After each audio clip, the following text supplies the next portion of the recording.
Greetings, peoples. Welcome to Tropical Storm Readiness. Are you ready? I have with me this morning two individuals, professional individuals in tropical storm preparedness, readiness, and that's it. And I'm going to introduce them to you at this time right now. We have here a young chaplain's assistant, outdoorsman, biker, kayaker, camper, outdoors hiker guy. He is Dean Miller from Illinois, a professional in this type of procedures for tropical storms and so forth and so on. Excuse me, and over here, I'm sorry. This here, is my first time. Here we have Ed Rank, chaplain at Atmore Work Center, and house parent, host at We Care facility. He is an ex-farmer, former garage installer who has many years of experience on the farm in agriculture and other necessities dealing with the outdoors. So I'm going to let these gentlemen introduce themselves any further and get ready with the carry on with the preparation for tropical storms. I'm really honored to be able to do this with Dean today because I feel that he's very well qualified to do this. And the way we're going to do this, I'm going to demonstrate the personal equipment that I have accumulated and acquired for this type of storm, and then Dean will do the equipment we've gathered for the group, for the protection of the whole group.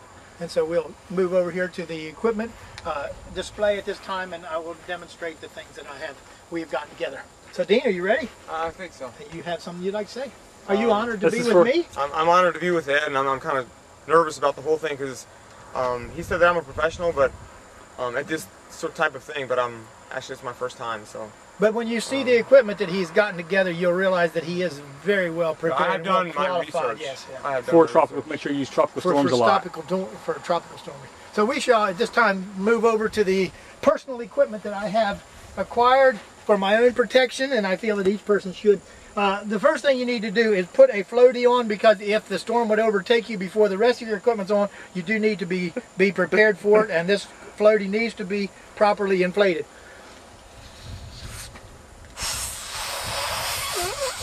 You want to chime in with anything you may? So that should be properly and properly installed, usually on the left arm, so your right arm is free to do what needs to be done. Also then, you certainly don't want to mess up your hair style, your coiffure, or however you say it, your hair styling. So you need to put on a cap to protect your hair, because this is especially important for the ladies, although it's not so important for us guys. But for the sake of the demonstration, I will put it on if I can get my snap on. It's kind of hard for me to breathe when the snap is on, but that's unprofessional. Hey, would you help? Sorry. Okay, here we go. I think you might have to. There you go. Is my hair pretty much covered? That's the concern. That's the main concern. There's a little bit out the front. Okay, well, I'll let a little bit up front so that they can tell that I'm a man if something should happen. We seem to be having a little trouble. Oh, a little technical difficulty. Okay. That's fine. Okay, well, I don't think it's going to come off. Yeah, I did it all by myself.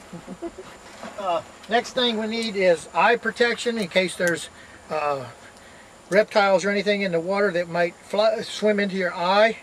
So I bought this pair of goggles. It's good to get since you only get one pair of eyes to a lifetime, it's good to get top quality line equipment.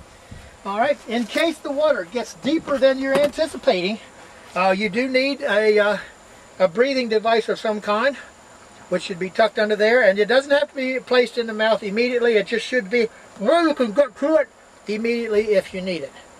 And so that's good. And also, in case someone else, one of your friends, is not properly prepared, it is important to have an extra life preserver, because if you come upon someone that's not properly prepared, you have something to help them out with. Or if your pet chipmunk or squirrel happens to get in trouble, it's also available.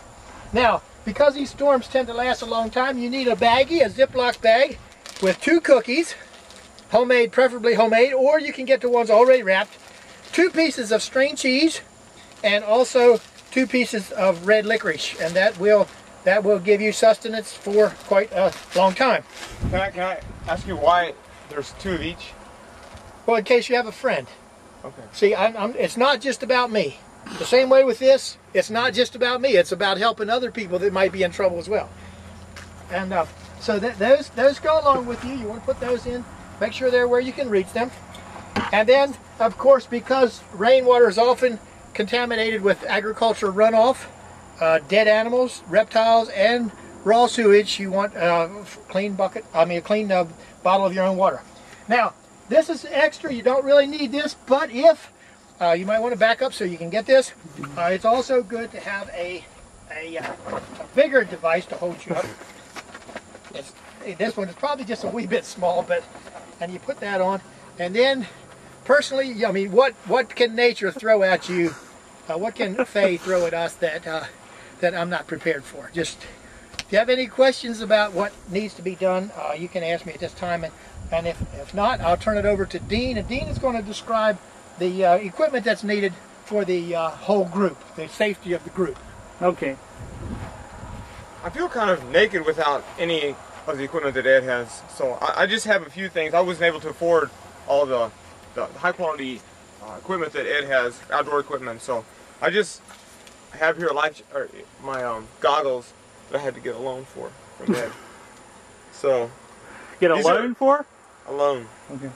And why'd you have to get a loan for goggles? Aren't they rather inexpensive? Well, they were $1 at their local economy shop. And I have me a water bottle here, like Ed said, for contaminated water. This should last me a good 3 hours. And also WD-40. You always need WD-40 just in case squeaks, and you can also barter with people when you come up and need food or water.